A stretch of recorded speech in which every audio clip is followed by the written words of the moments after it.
Welcome. Today I'm going to show you Flex. Flex is the new tool inside mGear 3.0 that will allow you to update models inside an already rigged asset. To do so, you can either import or referencing your geometry update. In here, I'm going to take this update and I'm going to fill in Flex needs.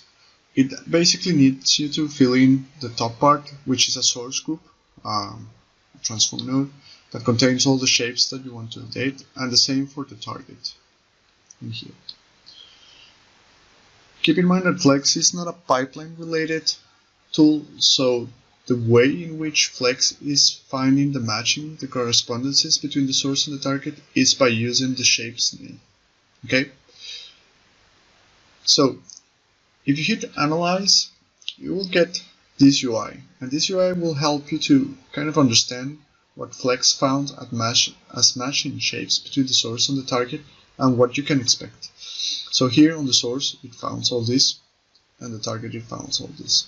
So the glasses are matching the glasses, and here it's telling me if the type of shape is matching, if the count of vertices is matching, and if the bounding box is matching. Here everything matches, and what you can expect of the result of the update to be. I'll get back to this UI later on. First, let's talk about some of the features that you can get. And I'm going to talk first about the bottom features because they're the most interesting in certain cases. So in here, I have UVs.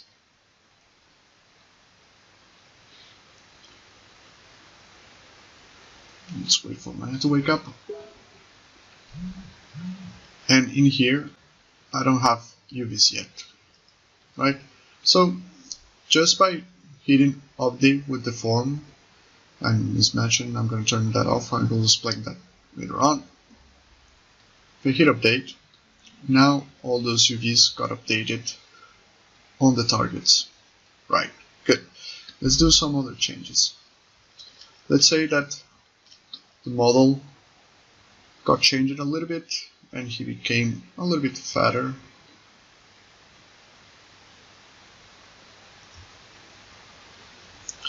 So now if I hit analyze, still not enough. Yeah, obviously. Let's do it probably with the arms like this, just a little bit crazy. You see that here, because I completely changed the shape of the arm, it's telling me that the bounding box has changed. But the expected result of the transfer will be good. Well, here the rig is going to break obviously, but it's just information that is relevant. So let's do an example of that. Let's say that the model got refined.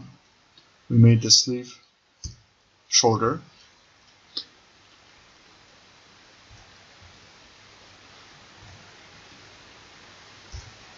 Let me do just a quick little bit of modeling here. The arm here got a little bit longer than the modelers add the topology needed for the twisting. Okay, we have something like this, and let's actually change something more inside here, the elbow. Just gonna go a little bit and do something that it's really not plausible, but still just for the demonstration sake. Just gonna extrude in here and just bevel out all these guys.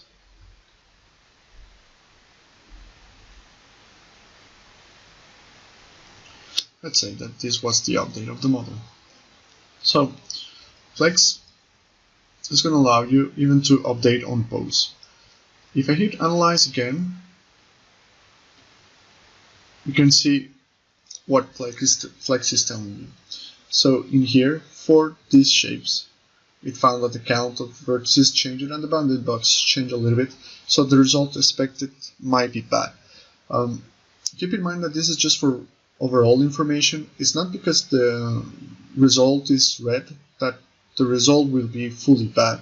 This is kind of thinking about the worst case scenario in which when the count on the bounding box change, it's going to try to transfer everything, but you cannot expect everything to be as perfect as you want. So keep that in mind. always check the analyze before hitting the update shape. You don't need to hit the analyze before updating, but it's always good to know and communicate with the modelers what they did change on the model, so that you know what you can expect of the update. So with further ado, let's just click mismatching topologies, because this is now not the same topology as this one. So if I want to ignore those shapes, I can just turn this off, and if I hit update, those won't get updated, but everything else got updated. Now I'm gonna put this on and hit update, let it run, and there you go. So we still have our rig character fully working with those updates that were brought. So for now, Flex takes care of 3 Maya deformers, updating 3 Maya deformers. It takes into account skin clusters, plane shapes, and cluster deformers. So here, it tried to transfer the corrective shapes that were done on the elbow, on the shoulder, sorry, and try to match that.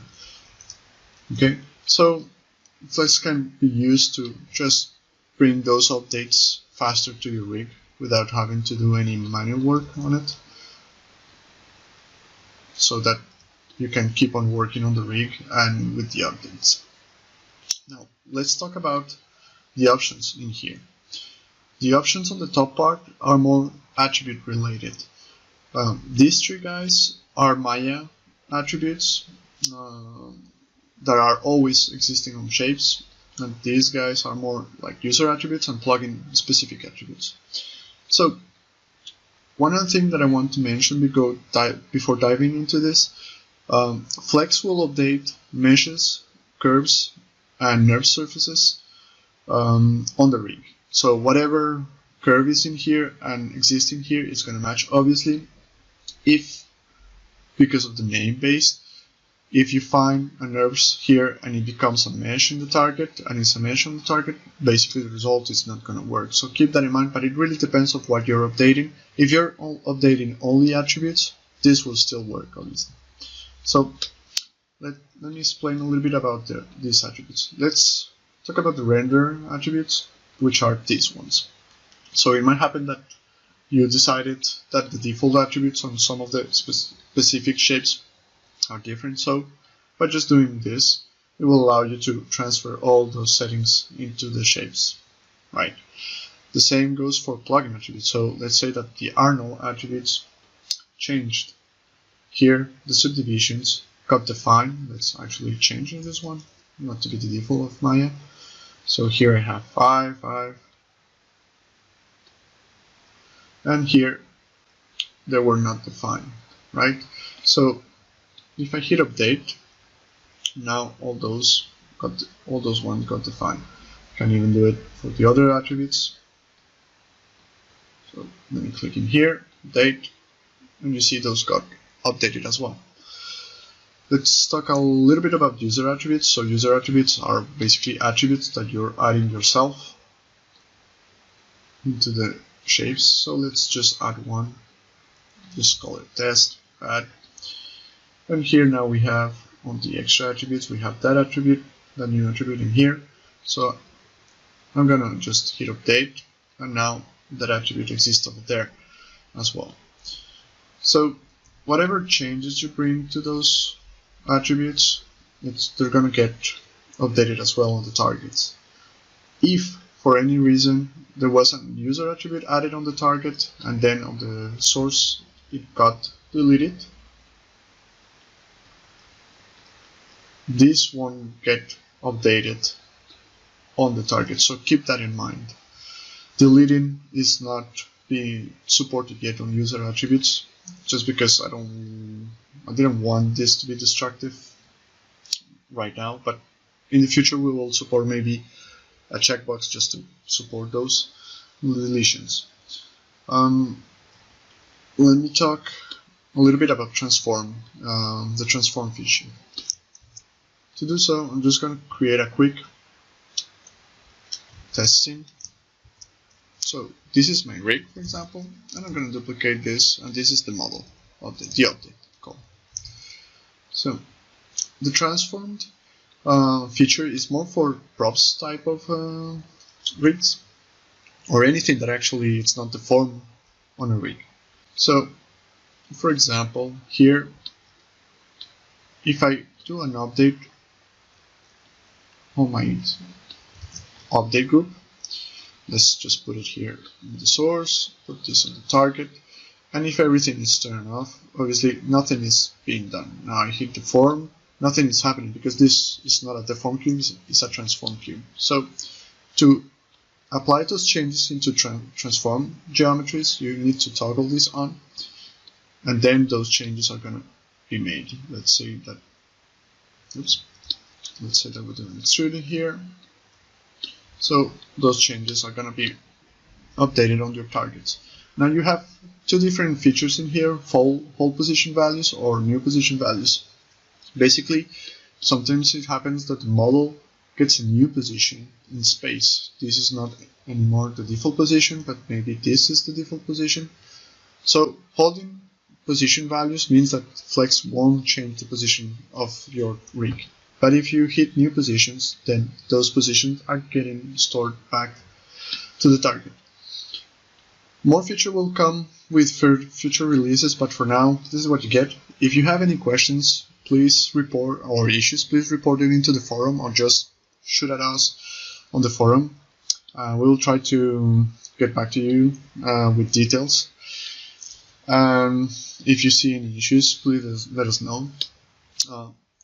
There's another interesting thing to know is that Flex is going to print you out some information when updating of things that are there and things that it's trying to do. So let me go back to the example of the character.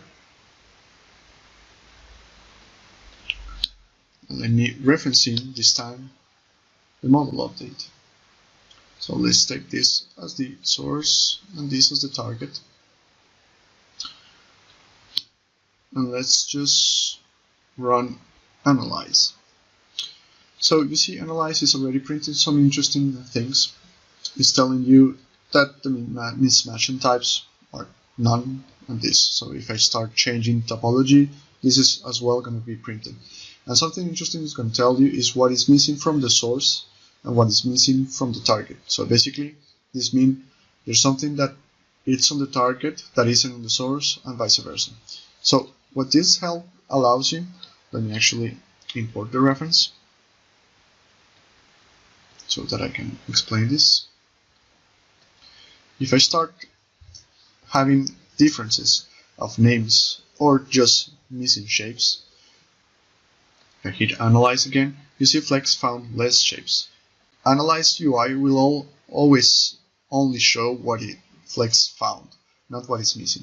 So it's always important to check the script editor, and this, for example, is telling you, okay, on the target, we have missing shapes that are not in the source. So this is the list of things that are on the target group that Flex didn't found on the source. And the same goes the other way around. Let's say that something on the rig was called differently. Analyze. So here it's telling me that on the source we have the head, and on the target we have the test geometry. So this will help you catch changes on names as well when the modelers change parts and things like that. This usually happens more on props than on geometry, but you never know. So this will help you finding those and knowing what is missing from the model update and the rig. Thank you very much. If you have any questions, please let us know. Bye bye.